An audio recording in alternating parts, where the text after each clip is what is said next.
Hello and welcome to another episode of the And Both podcast. My guest this week is Laura Navaquin. Laura spent nearly 20 years climbing the corporate ladder in health insurance and was really good at it. But after her second child, something changed. She didn't hate the work, but she hated the lack of control that she had over her days, her lunch hour, her everything. So one Wednesday, after a meeting that just did not sit right, she was talking to her husband and he said, just quit. And she did. And so everything that followed that was not, a nicely laid out plan. They started growing and building a real estate portfolio from 4 doors to 21. They've since launched a consulting business, a wholesaling company, and a real estate framework called Beyond Commissions for agents and team leaders. They're also in the early stages of a development business, and they're doing it while raising 4 kids, 3 of whom are 3 and under. So it's not a simple thing to do. It's not a simple thing to walk away from a job. It's not a simple thing to leave all of that structure behind and in search of the great unknown. But Laura is a great example of figuring it out as you go and really just pivoting in the direction that feels more aligned. And I mean that in all of the ways in which, when your feet hit the floor in the morning, it feels good, even if it's hard, versus just a generic alignment kind of trend that goes on today. So without further ado, here is Laura and her journey. Welcome to And Both, a podcast about what it really looks like to put yourself on the list while raising kids and doing all the other things life asks of you.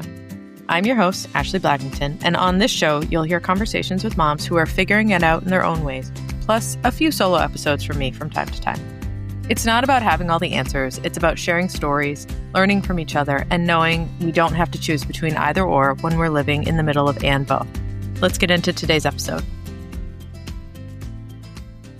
Hello, and welcome to another episode of the And Both podcast. My guest today is Laura Navaquin. Welcome, Laura. Thank you so much for having me. I'm excited. I'm always excited. I love talking to people. I just think that this is like the coolest thing ever. The podcasting world in general is like, how do you meet people and then share that with others? But before we get into today, how about if you let people know what you'd like them to know about you? Yeah, so I say that I wear many hats because, of course, I'm a wife and I'm a mother to 4 children, 3 who are under 3, or 3 of them that are 3 and under. So they definitely keep me busy as well. But in addition to that, my husband and I, we run 4 different businesses that have grown over the past handful of years. And we definitely, no 2 days look the same overall. Yeah. Yeah. I mean, I think like even if you took career or you took kids, like no 2 days look the same ever. And then you smash them together. Yes. I love that. Yeah, the many kids under the age of 3, it's like a whole bubble time of your life where you're like, I can't imagine what it was like before, and I can't imagine that I will ever not be doing this.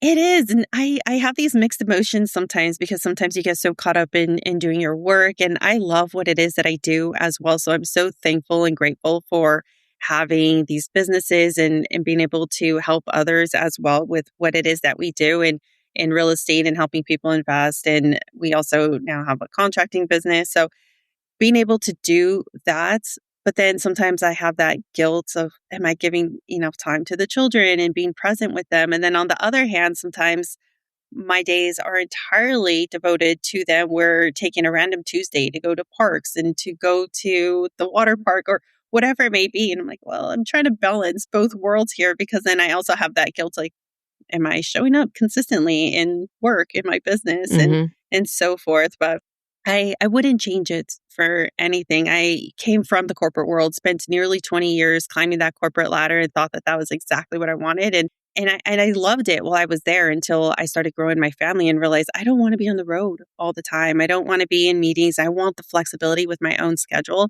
So being able to have that, and I know a lot of my, people within my community and networks joke around about how you give up working a 9 to 5 per se, or those types of hours to work, 50, 60-hour weeks sometimes. And I say, well, it's so worth it in a way because some weeks I take off entirely or, I do work weekends and late nights sometimes, but I'm still able to work that schedule around my life and how I want to be present in my life as well. So It is chaotic at times, but I wouldn't trade it. I'm so thankful for it.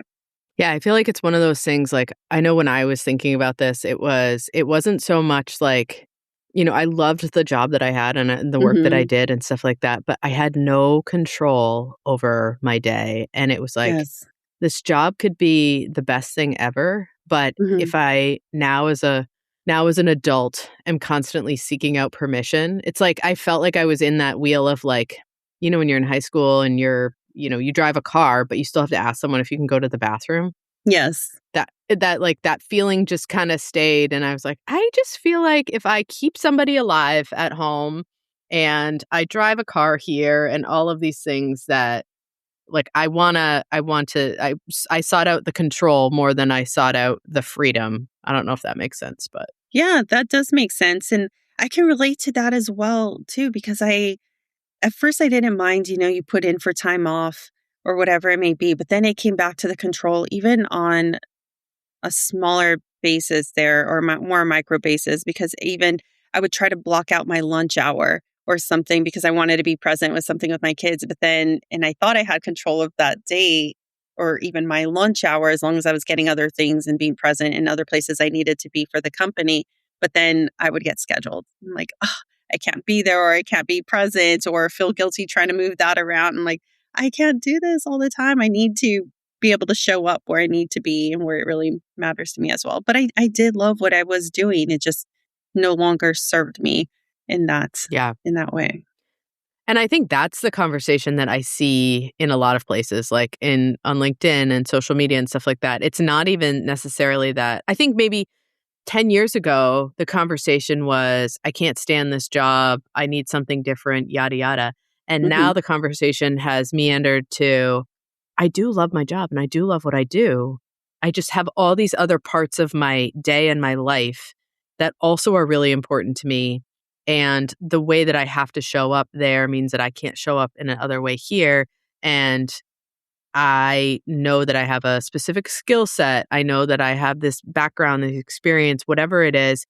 And we're in this time in the world where you can start businesses. And Yes. it's not a lift like it used to be Hmm. 10, 15 years ago. And so people just decide to try something. And like, I think the side hustle thing has kind of always been around. Like if we're talking about Tupperware and Mary Kay, like that has Yes. always been.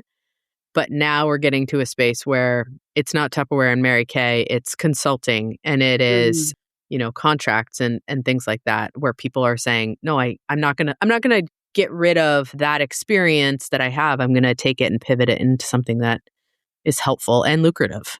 Yes, 1000%. Taking your skill set and being able to apply that and making that life work for you with the skills that you already have. Yeah. So when you decided to go the entrepreneur route, I don't know, was it like one day you're sitting at the desk and you're like, you know what, I'm not going to do this anymore? Or is it the inclination is there and you just sort of like, maybe this could be cool. I'm not really sure. Like, what was that process for you? Yeah, I would say that it was pretty sudden. So it's something that I had thought about for some time, but was never really making or taking action toward getting there. After we had our second child, we knew that we wanted to potentially grow our family with one more child at that time. And my schedule had me on the road, in the office, late nights, sometimes weekends traveling. And I was just growing this feeling that I never really had before where I really dreaded the workday or the weekend to be over because that meant that I had to give up some of my time and not be as present in my family and those small moments that I really wanted to be present in and not miss those moments. So it was just this feeling that was like building up, building up. And I shared the story with so many people because it was perhaps unconventional. It was a Wednesday. I got off a meeting and I was just so frustrated. And I think my husband perhaps maybe got tired of hearing me vent and complain on a regular basis. And I turned to him to vent again. And he essentially said, just quit. We'll figure it out. And without thinking too much more into it, that is exactly what I did. And then shortly after that, within days, I was like, what did I do? I gave up a comfortable salary. I did this. And it was this real mixed emotion of relief, yet fear of what did I do? Did I make the wrong decision? What are other people going to think about me? I even had that thought as far as like my family members, and are they going to be disappointed? And I feel like, not all people experience that. Myself, very much so, because my family was very much about going to college, getting a good job, saving for retirement, and going that traditional route. And that was success. So that was the vision of success that was embedded in my mind as well since a very young age. I'm like, what did I do? Okay, I need to look for another job. I'm just going to take a few months off and eventually I'll look for another job. So it was a very mixed emotion in the first couple of weeks, I want to say, until I started grounding myself and figuring out what it was I was going to do, how I was going to take skill sets that I already had from my corporate world, as well as my husband and I investing experience, and how I was going to marry the two of those together and start doing something with that, even if it was just for us to replace an income that I left behind. And that's kind of how it all started, and eventually was born, or were born, a few businesses out of that, just from what it was that we were doing for ourselves. That's amazing. So what are the businesses then? And it sounds like they're all connected in some way. They are, yes. So my husband and I, we started investing in real estate in 2015, and it was just for us. We were trying to do something on the side, save for a wedding that we wanted to have. I won't, because we were dating at that point in time, eventually build some wealth on the side with having a place or two that we thought, okay, we'll have a vacation home or a rental or so. And that's what we started doing. We built up our portfolio to up to four doors in 2019 is when we started building that. And we were doing it the traditional way. In 2023, when I left my corporate role, I knew that, okay, well, if we wanted to continue building that, how were we going to do that? I no longer had an income to apply and qualify for mortgages. We were getting capped out with debt to income because we now had several mortgages. We still had student loans at that time, just a few other things, car payments, whatnot. And we turned to creative financing. So we were doing that essentially to build our own portfolio and just to create that passive cash flow for ourselves. And when I say passive, it's not 100% passive. I feel like that word is somewhat misleading to people, but to build that cash flow and that longer term wealth. And so I figured, okay, let's do this for the time being, and let me still continue to figure out what I'm going to do for our own business, or eventually apply for jobs again and just kind of figure that out. Essentially, it was the consistency of showing up every day. And I continue to show up each and every day in our upstairs home office to make those things work. And from that, we were able to build our portfolio from 4 to 21 doors within just under 2 years. And we started getting a lot of traction and questions from friends, family members. And that's kind of where it started, is how are you doing that? How are you at scaling so quickly? That we were helping them, giving them information, trying to assist them in what it is that we were doing, that was born a consulting business to essentially help other individuals, because you can only help so many people at one time. So we were mentoring, consulting, as helping others get funding for their business, for their real estate investments, whatnot. So we started a consulting business. And then from there, we went on and we have Swift Home Solutions, which is what we started doing years ago with wholesaling. So finding off-market properties that we were able to provide to these other investors within our community as well. And more recently, Beyond Commissions, which is a real estate framework for real estate agents, brokers, and team leaders that we recently launched. It was a platform that we started developing just over a year ago, spent 2025 developing, tweaking, fixing, launching that in sandbox mode with a few test agencies, and then officially launched that in January, late January or so. And then we have a contractor business that we are working on as well. So from that, several businesses, all related to the real estate realm, if you will, all connected there. So it seems, I feel like when I share with people that we have 4 businesses and 4 children, that it seems completely overwhelming, but the 4 businesses all somewhat intertwine and are related to one another. So they're not drastically different. Yeah. Yeah. I think I have 4 kids too. And I think anytime I was at a dinner last night and we were talking, and, you share what your business is and all of that stuff. And then somebody said something about kids or whatever. And I said, oh, I have one of my kids just turned 11 or something like that. They're like, how many kids do you have? I said, I have 4. And they're like, geez, like it's always that, Yeah. I'm meeting more people, and that's not to say like there's no prerequisite or whatever, but I meet more people that have 3, 4 kids that are entrepreneurs, that are not just entrepreneurs with one business. They're poly entrepreneurs. They have Mhm. one and they're like, well, this kind of doesn't make sense. So I'm going to spin this off. And I laugh every time because, being an entrepreneur is more than a full-time job. Like we were talking Mhm. about, you work like a million hours a week so that you don't have to ask someone permission to go to the bathroom. But then it's sort of like your brain just kind of keeps going and keeps It going. And does. it's that like one more sandwich situation where you're like, well, it's another kid, like, and I can keep them alive and it's going to be Yes. fine. And like, this is just great. And then you go up to like the sports field. Like my kids are a little bit older. So now I'm in the space of like, you got to get in the car and we've got to go and there's snacks here and all this stuff. And we were at a field. This was in the fall, and this woman had parked in front of me, and she had a giant child moving car like I do, and she opened up the trunk of the car, and she had one of those plastic drawers that had like all Oh, different like wow. snacks in it and stuff like that. And my kids were like, "Mom," and I'm like, I can't do that. If we move a pantry into this car, we will just live here. Like that. I was like, that's the limit for me. I can't do that. And they were like, what do you mean you can't do it? You can do anything. And I was like, I cannot put a snack shack in the back of this vehicle. And they were like, it's a miss.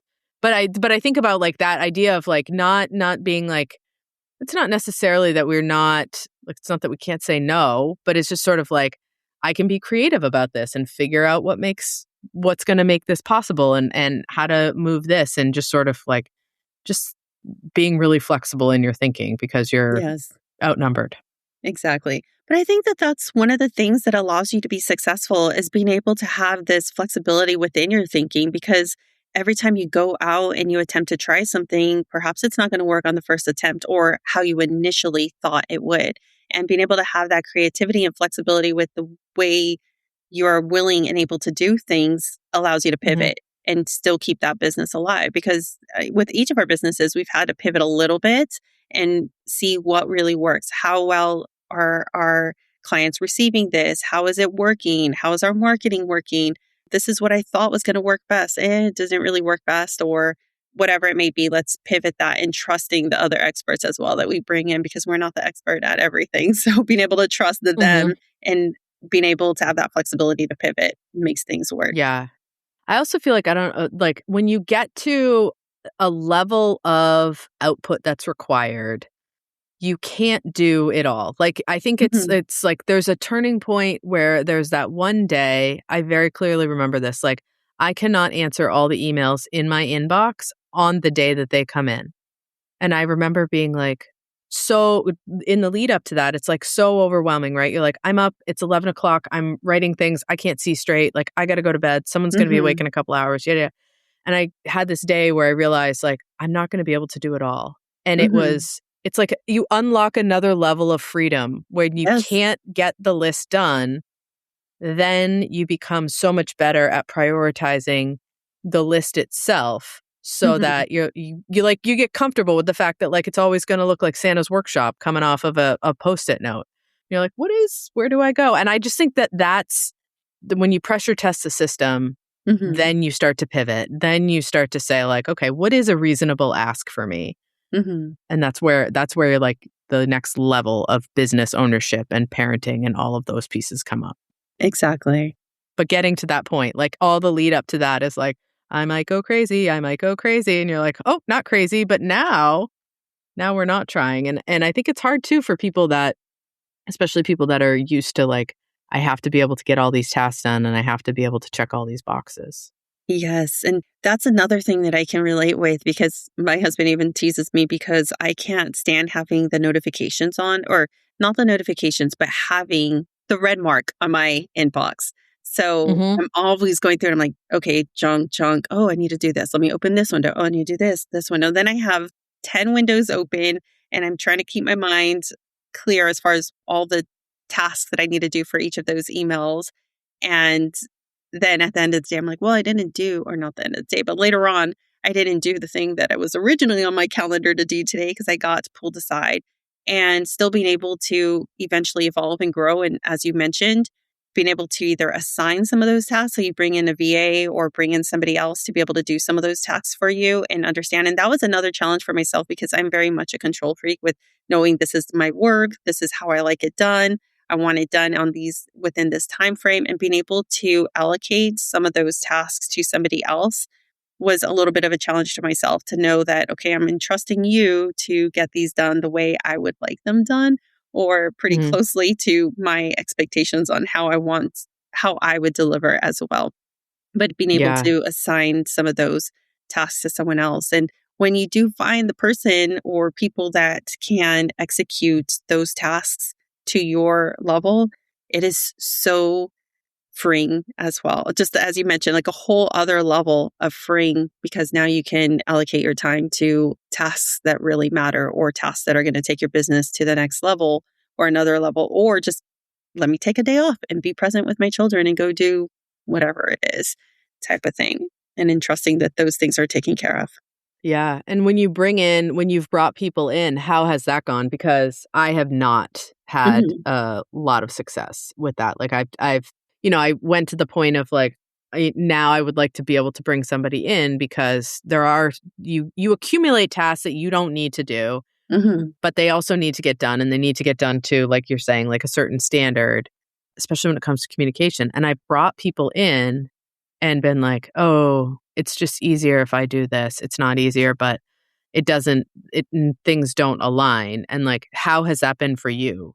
Yeah, it's been mixed across several tasks or several roles that we've brought people in for. So even just speaking to somebody that's more like a VA or an assistant, I've brought in a few. I've gotten very lucky. We have call her a girl, but she's 20 some years old.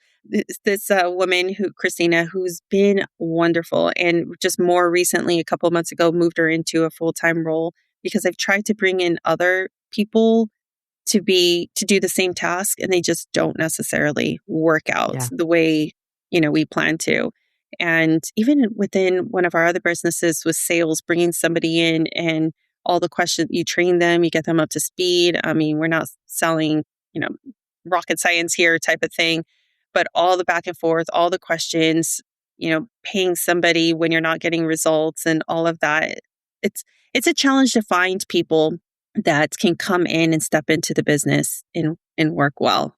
Yeah. Yeah. I hear that more often than not. It's just this idea that like I need to get if I can grow and get to a place where I can afford to bring somebody in, oh my gosh, this is going to be so wonderful. But then I don't know anyone who's had a smooth process with that. Mhm. Yeah. And I am thankful for Christina. She's been great, but we also now need somebody else to kind of replace her because she was an assistant, started giving her like everything. Can you help with this? Now, can you help with that? So she's kind of does all of these different roles across our businesses and trying to replace or bring somebody else in to do more of the admin tasks that she would do before because I trust her so much that I've put her in different roles and capacities that it's hard to find somebody else. And I've gotten so many different recommendations to companies to look at. I've tried to think about it. Oh, maybe I'll motivate with a certain hourly wage or trying to give these types of bonuses, but it's still difficult to find who can come in, be responsible, especially since we're not reporting to an office every day. So you got to trust that somebody's working remotely and being responsible and showing up and completing tasks as well. Yeah. Yeah. All that trust of like, it's again, I feel like it's the entrepreneur catch 22. Like, I'll do Hmm. it myself, but I need help. But then I also need this to be the thing that I would do. And it's like, okay, Yes. well, no, just give it back to me. I've done that as well. I'm like, I'll just do Oh, it myself. I know how to do it. I know how I want it done. It might take me a little longer, mm-hmm. but I'll just do it. Gosh, I love it. Hey, it's Ashley. When I started my first business, it felt like I had two options: figure it out on my own or pay a high ticket price for a coach, and there was nothing in between. I was a beginner trying to make smart decisions without burning myself out or my savings, so I built what I wish had existed. This course is 6 clear, practical modules that take you from first decisions to launch and beyond. No fluff, just guidance, structure, and support. And no how bad do you want it or we all have the same 24 hours in the day guilt trips. I created it to help women build lives and businesses on their own terms, not just to sell a course. Listeners can take 20% off with the code NURTURED20. For more information, go to andbothpodcast.com.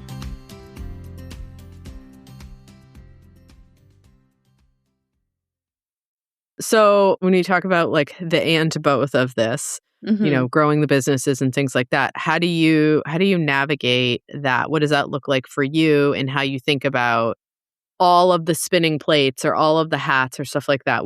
How do you approach that? Yeah, so I want to say in two ways. One, I don't live by a super strict schedule, but having things on a calendar and having that schedule. So I know what time my oldest is at school, have a schedule with my younger ones throughout the day. My husband is here at home working as well. So we, have our schedule throughout the day, and that makes it work for us to be able to show up at work, be with the kids, do different things on a regular basis. And then the other aspect of that is getting our kids involved with what it is that we do. So perhaps not when we're behind the screen, but we're in real estate. So we're going to properties where it's not as expecting, but looking at properties, finding properties and getting involved. And our oldest enjoys it. He asks all these questions. He's asking what can he do? He's giving his input when he's walking through a property as if he's the one that's going to be transacting everything.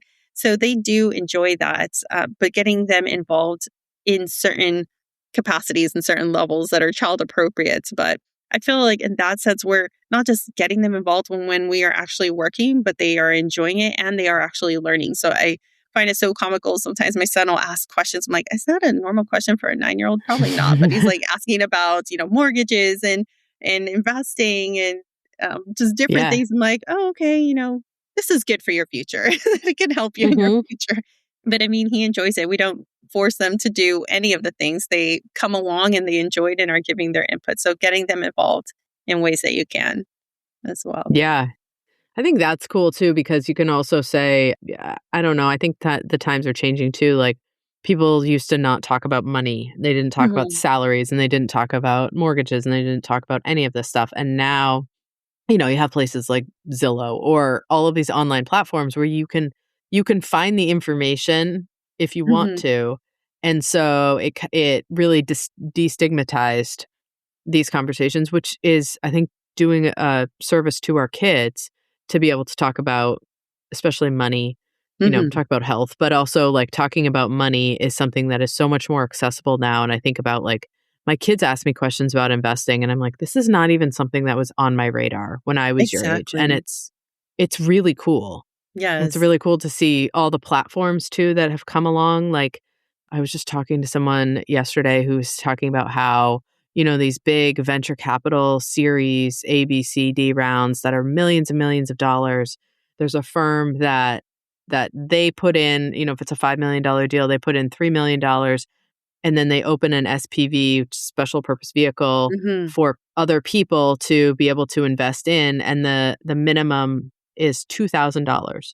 So you can have somebody participate in a Series B round, which typically would be millions of dollars that they'd have to have, can now get into that for $2,000 to really democratize high level or high amount net worth, whatever financial transactions.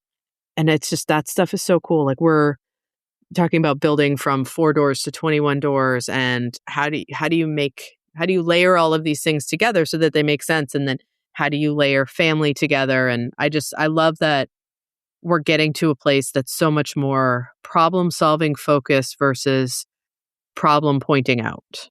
Yes. Yeah, it's cool. I just think the world our kids are going to inherit, like in some ways is not super wonderful, but in a lot of ways when it comes to this stuff, like knowing who they are and like launching a fully formed human in so many aspects that we were not privileged to know out in the world is a pretty cool thing. Yeah, I completely agree. And even with our oldest, he comes back and he'll ask questions and have all these random ideas. He's like, could I start a business as a kid? And I'm like, yes, you can. Just have to think about it and research it and see if it's something you're really going to apply yourself to. And so he comes back to us with various different ideas. I'm like, okay, well, if that's what you want to do, maybe we look into it a little bit more. You got to research the cost of launching that, what the ROI is on it. So we're teaching all these different things, but it's actually his interest. And it's not that we're although we're teaching him investing in the way we do with real estate, but also letting him learn. And, the ideas that he's had for starting businesses all have to do with things he's entirely into, like cooking. He's really into cooking and wants to start a salsa company and all these different Oh, things. I'm love like, it. well, that's not my area of expertise at all, but I'll eat your salsa. So I was like, but he has all these different ideas. And I'm like, that is wonderful. I think you should look into it. If it's something you're serious about, I think it's something that you should pursue. And it'll teach you so many different things as well. But those aren't Yeah. necessarily things that I thought about as a child. I was like, let me save my cans and take them to the recycling to get some savings here or whatever it Yeah. may be. Yeah. That's where I live. There's so many kids so childcare is expensive, right? Hmm. Across the board. It's crazy. Yes. Summer camp is a vital organ donation in some places, Oh depending on my. where you're going. Like it's Hmm. just so astronomically expensive. And Hmm. these are things you think about, like when you're sending a kid to camp and then you're sending 4 kids to camp and you're like, okay, what is reasonable and what is whatever? Yes. Because of where I live, there's so many camps that they're either sold out like immediately Hmm. or they are just astronomically expensive for like a half-day camp and stuff like that. Hmm. But now what's happening is like these kids, especially in the sports tracks, lacrosse, soccer, baseball, field hockey, all of that.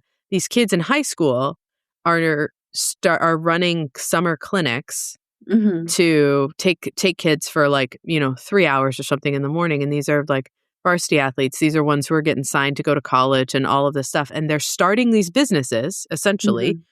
where they take a couple of kids and they go down to the high school and they use the field and they all of these things. And I just think that that's so cool Yes. that like when I was 16, I was stocking shelves in a grocery store and I hated Hmm. every minute of it. But Hmm. I had no concept that that's what you could do. Like you could just start a business and do that. And now I'm like, that's amazing. Like there's definitely still people working in the grocery store. We didn't like Hmm. get rid of the grocery store. How do we so like your son, I mean, there's a guy here that started a marinara company when Hmm. he was in college and it's worth like hundreds of millions of dollars now Wow. Yeah, it's amazing. because he just like kept growing with the products and Hmm. then he got into real estate and then all of that stuff snowballs. So Hmm. I feel like my kid is 9 years old and wants to do salsa. I'm like, someday he could be on the shelf next to like the Paul Newman salsa. Like I believe it now, Yes. whereas before it'd be like, oh, that's nice. It's Yes. cool. It's so Yes. cool.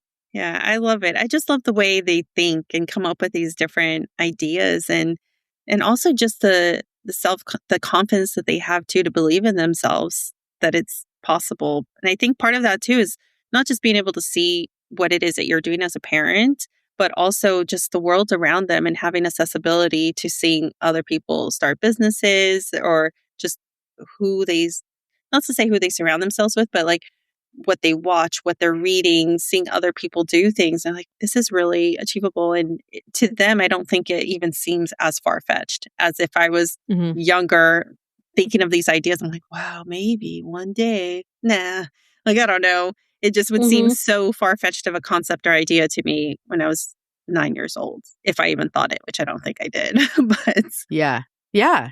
I mean, because it was like, oh no, honey, that's not what happens. Like you have to go buy a factory and then you have to do this. And like hmm. the barrier to entry it's not even a speed bump anymore. It's Hmm. literally just your imagination and what you can get a hold of and how creative you can be.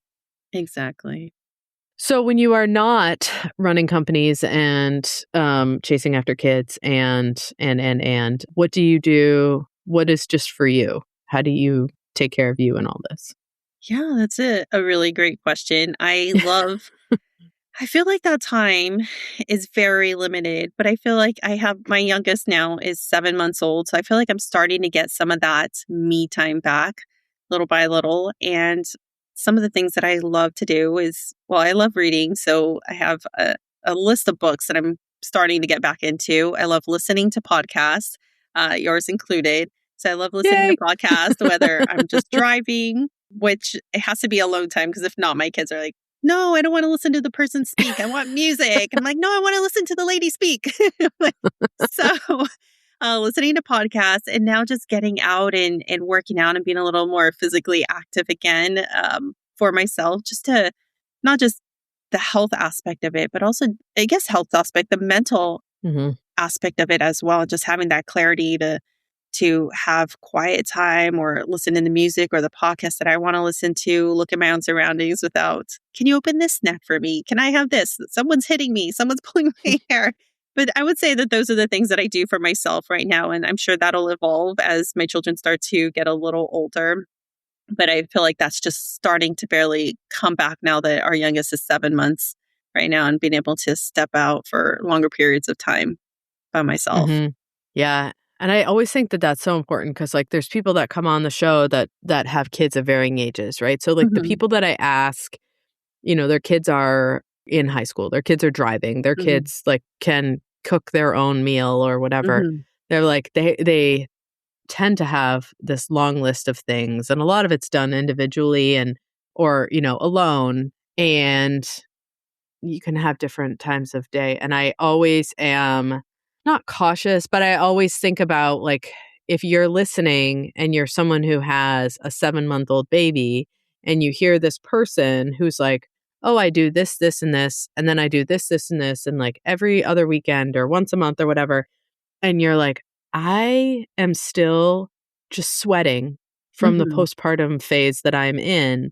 Oh my gosh, this person is doing so much. And like, there's this feeling of like, when will I ever get there? So I Hmm. always love when people have like your perspective of like, this is what it is right now. And then trying to share that out because I don't want someone to listen and say, oh, well, I have to be doing these 5 things in order to Hmm. be taking care of myself. So it's just, I always like to put sort of a disclaimer around it, like whatever is reasonable given the state of parenting that you're Yeah. in.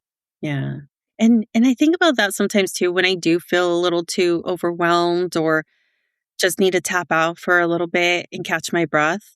The reminder that I have for myself is that this is all temporary and it may be chaotic and the days feel long now. And I know I hear that over and over, but it's really the years just fly too quickly. My oldest just turned 9 years old. I can't believe he's 9 years old. And it was just yesterday that he was 2 years old and letting him jump off the bench and say, go for it. And, now he's getting a little too cool and goes to his room and listens to music. So that is really, I guess, comforting to me as well. And sometimes I get emotional about it when I think about it as well. But I'm like, no, I'm in this moment. I'm in this chapter. And one day it's just going to be my husband and I again. And I'm hoping and praying that they come back and visit as often as I would like them to when they're off living their own lives. And I do, I'm thankful. I am thankful for it. Although there are those days where I'm like, I just need to breathe. I'm about to snap. I need my husband to come in and step in so I can step out. But it's a chapter of life and it's all temporary. So that's Hmm. aiding to myself as well. Yeah. I was talking to a friend and we were talking about like our oldest both are now 13 years old. It's like, oh my Hmm. God, you have a teenager. Like when my oldest turned 10, I remember being like, I've been doing this for a decade. Hmm. Like for me, that was just like, holy cow, this is happening. But we were talking about that, like looking back on it and like, oh my gosh, they were so little. And you look at the pictures and you watch the videos and you're like, oh, and I said, you know what? Like I loved all of it. Hmm. I wish if I could go back that I felt like I do now then, because I think when you look at pictures, you forget how you feel. You Hmm. forget that like you just sweat for 4 months after they're born in the Yeah. middle of winter. You forget that like, you've literally got one eye open and you're putting your car keys in the fridge because you slept 2 hours last Oh night my and gosh, all I've that. done Like that. I you know, Oh I my have one goodness. of my children does me a real solid and is like, "Mom, you still have your slippers on." And I'm like, "God bless." Like, you're just, like, "Thank you for keeping me in line because I'm walking out of Yes. the house and I've got this." And they're like, "I know you can't see your feet because you're carrying like people and things, but like you still got your slippers on." Oh my goodness. But I think about that looking back is like, I would want them to be that little, but I want to feel like me now Hmm. back then. And like, what a gift that would be. So there's so much grace to give yourself in that time. Yes. But yeah, they're so cute when they're little and just like, So you have 3 in a row. I did. Like, yes. so 9 So I have and 7 9. months. So 9 years old, and then 3 1-year-old who's about to be 2 in a couple months, and a 7-month-old. So it was 22, 24, and 25 back to back. So Oh my they gosh. definitely keep us busy. Mm-hmm. Yeah, all worth it. And I think it's too, like, when you look at those baby pictures, I'm like, I could do this again. I'm like, wait a minute, no, wait. Let me get back on my feet. Like, I want to feel like myself again. I want to wear regular pants. I want to enjoy these moments. But it's, I look at them and sometimes I'm like, no, not doing this again. No. But I love it. I'm gonna love it all for what it is and enjoy it. So Yeah. I felt like after the 4th one was born, I was like, no, I'm good here. And like, people around are like, well, you have 4, like, why not have another one? And you're like, no. And, but meanwhile, like, you have 3 and you're like, I'd like to have another baby. And people are like, why? But now you have 4 and all of a sudden you've got to like start filling out like a caravan. So and that very is weird. very true. Like, it was at 4 that I felt the most certain. Like, every now and then I'll have this glimpse of, or this thought of, like, I could do one more. I could. Like, I can actually do it. And I feel comfortable and confident in that. But then it's not the same feeling as, like, yes, I want this. I want another one. And where you're actually trying or planning or anything like that. Because it was at 4 when I felt the most content, the most complete. And like, I'm done. I'm a mom of 4. And I feel complete there. And as you said, I don't know what type of family vehicle you have, but that's been a challenge too. Like, how do you fit all the car seats and what car are we going to get? And I joke around with my husband about getting a cargo van. He's like, I am not doing a cargo van. I was like, it would be easier to get the seats in and move around. Right now I'm climbing over to get another kid in. And Oh, yeah. he's like, I'm not doing that. And we just laugh about it. And I just kind of pull his leg about it. But navigating the whole car situation it's a thing of its own as well too. So Yeah. We had an airport shuttle. We went away for school vacation, and we had an airport shuttle, and it was one of those ones like, the 2 seats in the front, and then it was 4 rows in the back. And the door opened up, and like all of my kids, it just unlocked this level of shopping. They were like, this thing is amazing. And then you open the back and it's got the trunk in it. It's like, it's not like a Sprinter van, but it was even bigger than that. And they were like, wait, Mom, if we had one of these, we could each have our own row. And I was like, no, absolutely not. Like, this is not where I aspire to go anywhere. But yeah, there's some like logistical things between 3 and 4 where you're like, oh, this is not something like we can't shoehorn this anymore. There's a level of acceptance. Yes. So many things. Oh my gosh. So where do you the kids are growing and these things are carrying on. Like, where do you see things going? Like, what is this like? Expand real estate? Is this other business idea? Because why not? Is this like, where do you see things going in the future? Yeah, so some of our plans, we plan to eventually expand real estate, our personal portfolio. We kind of took a break on that to reevaluate. We felt like we scaled a little too quickly. So then we were reevaluating our portfolio to say, let's maybe rid of this one because it's not performing as well or whatever it may be. So we kind of took a step back, reinvested some of that money in bringing those places up, just rehabs and whatnot, making them a little bit more modern. Some of our other plans, we recently had the other launch and we're in the midst of launching a contractor business, but our goals and plans of that. And it actually goes back to, I never saw myself in real estate or having a real estate business. That was all, I got into real estate investing in the first place because of my husband. It was his goal, his aspiration. And I was like, yeah, well, have a second home, a vacation home that we rent sometime, and getting into it. And, it did fall in love with it and what it is that we do. And the people that I meet are so wonderful. And now I joke around about, because part of those plans now include being developers. So we've started making plans for having our development side of the business. So not just doing it for ourselves, but being developers. So I guess we already have our foot in there with some of our own investments, but now doing it on a larger scale and starting a development business. So, we're getting contracting licenses and whatnot. And I was like, I never saw myself applying for a contractor license, but here I am now being like, what do I have to qualify? I need to know how to operate machinery. No, okay, I don't have to do that. Thank goodness. 'Cause so like just looking at some of those things and we just kind of laugh about it ourselves. I'm like, who would have thought, even 5 years ago that this is where we'd be today? I was still working in corporate America, didn't really see myself leaving that, and just where our businesses have gone and what they're evolving to and our goals and plans that we're making. Like, okay, we're going to plan for this and how do we get there? And we need so all the different things, but that is where we're planning to go with our development business, having the developer side of that and hopefully launching level 1 of that later this year. So it's been in the planning process there and then going into fundraising and whatnot to build our first development site. So I love that's where that. we plan to go.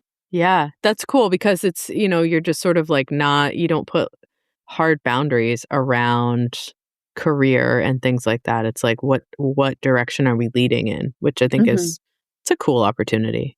Yeah. I have like 10,000 questions on the development side, but I feel like that's a whole rabbit hole to go down because it's really interesting. And I always think it's fun, like when people get into stuff that like it is that career pivot, but it's not like, think about like, you remember when you were in high school and you took the test and they said like, these are your ideal careers based on blah, blah, blah. And it's like, no, I didn't do any of those, but Hmm.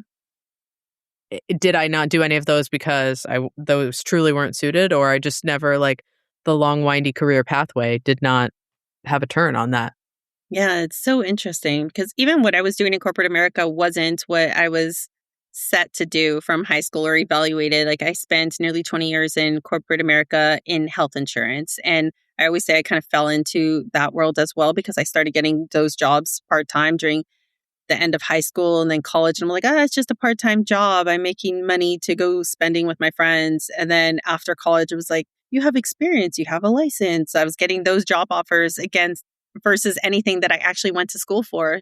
So I Yeah. took those jobs and just started working my way up there. And I'm like, I never saw myself in insurance as well, but I ended up enjoying it and liking it, learned so much, got to travel so much when I was younger. And I'm thankful for all of those experiences. And then now to pivot here, I'm like, I never saw myself in real estate in really any capacity. But to see where we are nowadays and all the future plans that we're making, it's somewhat comical, but in all the best ways. My husband and I look at each other and we have these like, more like, I don't know, marketing sessions or just like more, not marketing sessions, but we just sit down and think through our plans and how we're going to get there and what we need to do and give ourselves timelines to aim towards. And I just laugh about it because I'm like, I never saw myself in this or saw myself applying for a contractor license and what I Hmm. need to do for that. And it's interesting. But I think that that's all just part of having that flexibility in life and being open and willing to evolve and seeing where life takes you, what you're great at, how you can continue achieving your own personal goals. And those goals change as life Yeah. continues. So, I feel like that's such an important thing for people to hear about, especially kids. Like we were talking about kids in high school who are like, it's not the like doctor, lawyer, dentist, mhm, whatever anymore. It's more about go where your interests are. Yes, you need to be able to support yourself and, all of that stuff, but the it's not like there's like 4 end posts anymore about mhm, where success is or what that looks like. And so I think it's always really cool for those stories like yours to get shared. Like, I went this direction and then I realized this is what I wanted to do, or this is where I have a skill set or whatever. Because I think that because there is a lot of uncertainty now, especially for kids who are mhm, getting out of school and trying to enter the job market and entry level jobs, when we talk about AI and those things, it looks vastly different than mhm, 10 years ago or 20 years ago. And so how do we sort of help kids figure out where they need to go and what they need to be doing in order to work in that direction if everything kind of seems not solid, really, mhm, because people are it's everything is constantly evolving. So I think it's really important for people to hear stories of, I'm on the non-traditional, and mhm. non-traditional is becoming more traditional. Yes, exactly. I can't wait to see your like development. Like, you need one of those giant posters that go on the side of the wall that's like, 17 units left or whatever. Where do you even get those? I'm not sure. I'm gonna look into that myself. So that would be neat because we keep saying like we should put some stuff up, and we do have stuff like our plans and diagrams of things that we plan out. But that would be Mm-hmm. really cool because my husband and I we share an office, and to kind of decorate it as so and keep our motivation there. Like that when times Right? are hard, that is what we're working towards. Right? Like, that is the beach. Okay. Like, it's fine. I am literally in a tower of email, but it's fine because I'm going to end up in that place one day. That's very cool. It's Yes. awesome. Well, if people have questions or, you've like piqued an interest and they want to know more, where can they find you? Yeah, so I have a few different places. You can always follow me on LinkedIn, which is at Laura Navaquin, and as well on Instagram, Laura Navaquin as well. And those are probably the two that I'm most active on. I'm also on TikTok and Facebook, but I'm not as regularly active there. And other than that, straight to our website. So I have two websites, lauranavaquin.com and beyondcommissions.io. Those are our two websites if you would like to learn more about investing or the framework that we've developed. Feel free to reach out. I love just chatting and learning people's goals and what it is that they're looking to do. And definitely invite you to reach out. I would love to connect. Yeah. Do you work with people on the consulting side? Is it people all over or is it geographically It's all over. specific? Yeah. Okay. So on the consulting side, it's nationally. We have a few people that we've worked with in Canada, but I would just say throughout the United States and Canada as well. And then beyondcommissions.io, which is one of our newest launches in January when it officially launched, is a framework specifically for real estate agents, brokers, and team leaders. Love it. That's awesome. Well, I hope that even if, people have questions, never thought that this would be the thing that they would do, that they reach out and get to know more. Yeah, definitely. Even if it's just curiosity, because that's the thing that some people learn, that they can invest with very little output of capital themselves, and that there are so many different ways in today's world. So even if it's just curiosity, feel free to reach out. Love it. Democratizing investment portfolios and investment building and stuff like that. Very, very cool. Thank you so much for joining me today. Well, thank you so much for having me. It was great.